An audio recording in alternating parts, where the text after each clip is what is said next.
नमो भगवते तस्मै कृष्णायाद्भुतकर्मणे रूपनाम विभेदेन जगत्कीर्ति यो यतः सच्चिदानन्दरूपाय विश्वोत्पत्त्यादिहेतवे तापत्रय विनाशाय श्रीकृष्णाय वयं नुमः।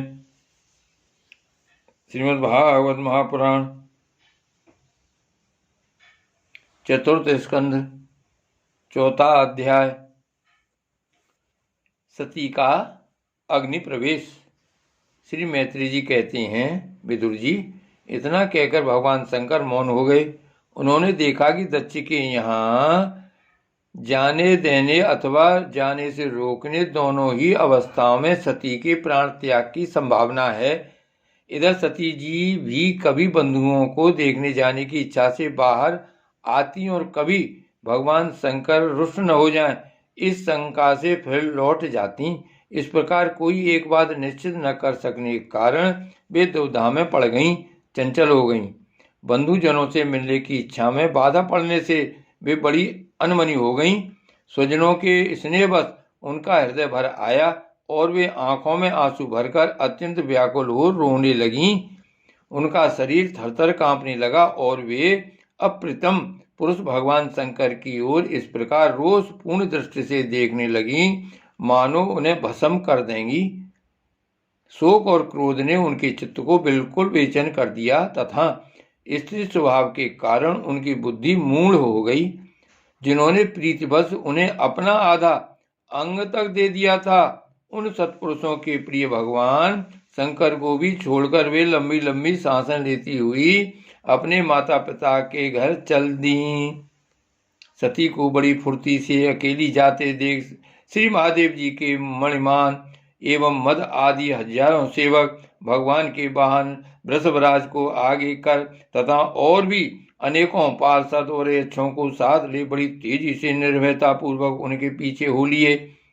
उन्होंने सती को बैल पर सवार करा दिया तथा मैना, पक्षी, गेंद, दर्पण और कमल आदि खेल की सामग्रियां, श्वेत छत्र, चमर और माला आदि राज चिन्ह तथा दुंदुभी, शंख और बांसुरी आदि गाने बजाने के सामानों से सुसज्जित हो वे उनके साथ चल दिए।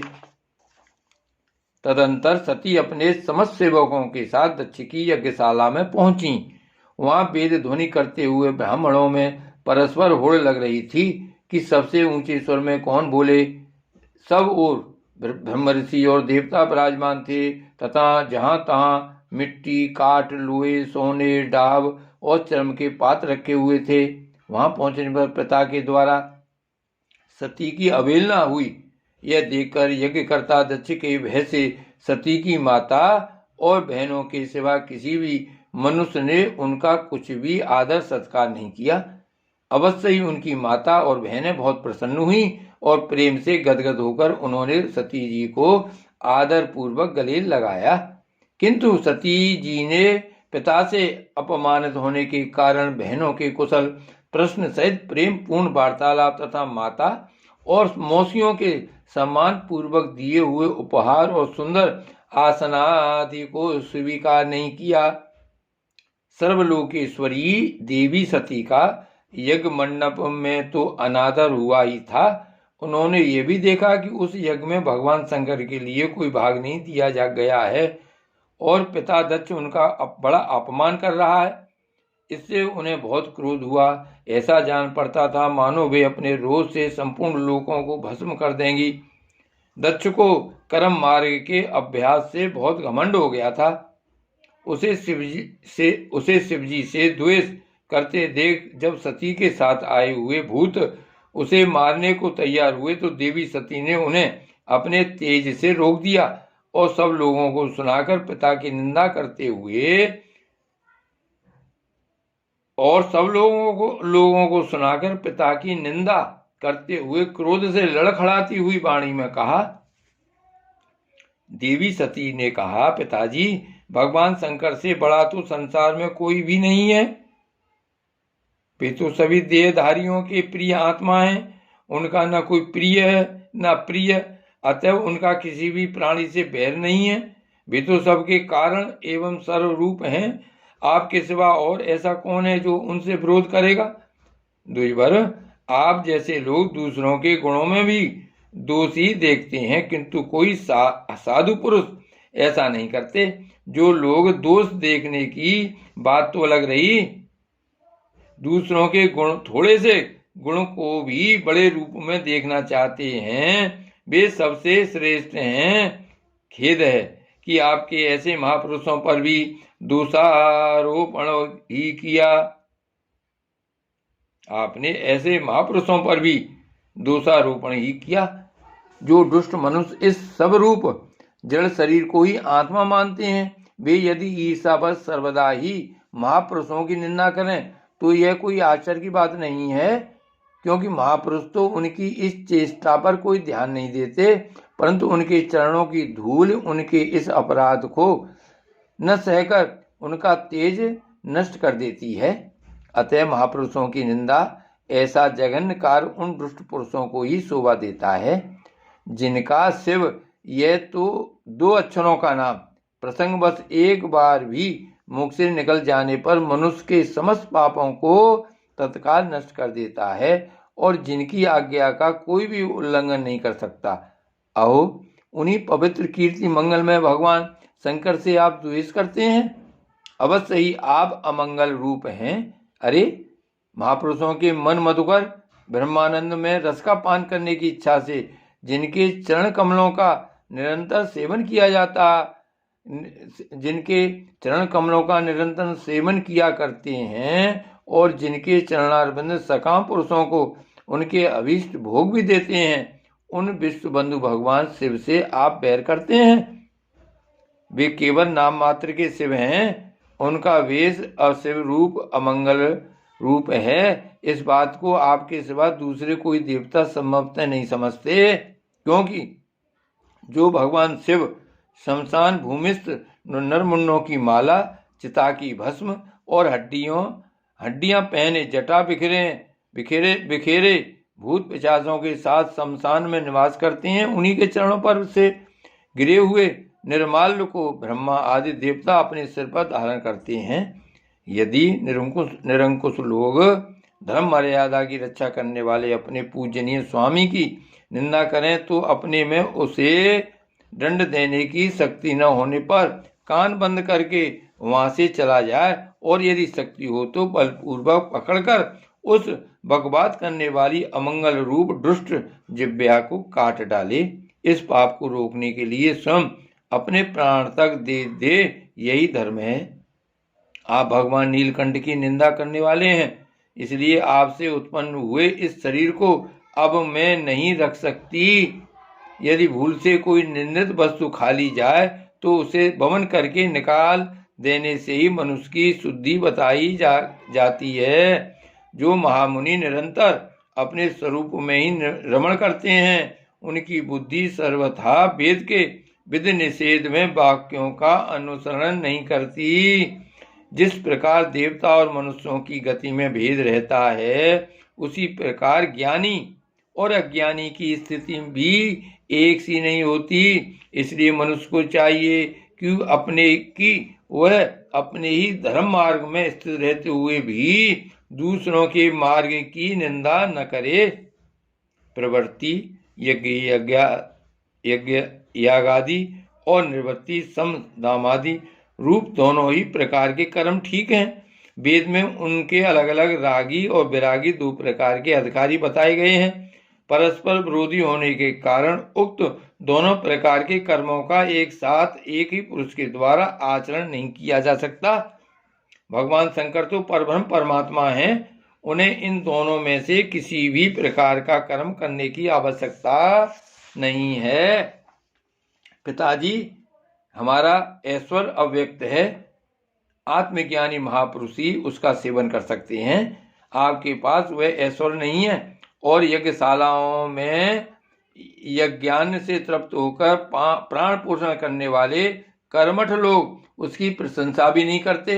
अतः भगवान शंकर का अपराध करने वाले हैं। अतः आपके शरीर से उत्पन्न हुए अतः आपके शरीर से उत्पन्न इस निंदनीय देह को रखकर मुझे क्या करना है? आप जैसे दुर्जन से संबंध होने के कारण मुझे लज्जा आती है। जो महापुरुषों का अपराध करता है उससे होने वाले जन्म को भी धिक्कार है। जिस समय भगवान शिव आपके साथ मेरा संबंध दिखलाते हुए मुझे हंसी में दाक्षायणी दक्ष कुमारी के नाम से पुकारेंगे, उस समय हंसी को भूलकर मुझे बड़ी ही लज्जा और खेद होगा। इसलिए उसके पहले ही मैं आपके अंग से उत्पन्न इस समतुल्य शरीर को त्याग दूंगी। श्री मैत्री जी कहते हैं, कामादि शत्रुओं को जीतने वाले विदुर जी उस यज्ञ मंडप में दक्ष से इस प्रकार कह देवी सती मौन होकर उत्तर दिशा में भूमि पर बैठ गईं। उन्होंने आचमन करके पीला वस्त्र ओढ़ लिया तथा आंखें मूंदकर शरीर छोड़ने के लिए वे योग मार्ग में स्थित हो गईं। उन्होंने आसन को स्थिर कर प्राणायाम द्वारा प्राण और अपान को एक रूप करके नाभि चक्र में स्थित किया। फिर उदान वायु को नाभि चक्र से ऊपर उठाकर धीरे धीरे बुद्धि के साथ हृदय में स्थापित किया। इसके पश्चात अनिंदिता सती उस हृदय स्थित वायु को कंठ मार्ग से भ्रुकुटियों के बीच में ले गईं। इस प्रकार जिस शरीर को महापुरुषों के भी पूजनीय भगवान शंकर ने कई बार बड़े आदर से अपनी गोद में बैठाया था, दक्ष पर कुपित होकर उसे त्यागने की इच्छा से महामनस्विनी सती ने अपने संपूर्ण अंगों में वायु और अग्नि की धारणा की। अपने पति जगतगुरु भगवान शंकर के चरण कमल मकरंद का चिंतन करते करते सती ने और सब ध्यान बुला दिए, जिन्हें उन्हें उन चरणों के अतिरिक्त कुछ भी दिखाई न दिया। इससे वे सर्वथा निर्दोष अर्थात मैं दक्ष कन्या हूँ ऐसे अभिमान से भी मुक्त हो गईं और उनका शरीर तुरंत ही योगा अग्नि से जल उठा। उस समय वहां आए हुए देवता आदि ने जब सती का देह त्याग रूप यह महान आश्चर्य चरित्र देखा तब वे सभी हाहाकार करने लगे और वह भयंकर कोलाहल आकाश में एवं पृथ्वी तल पर उसी जगह फैल गया।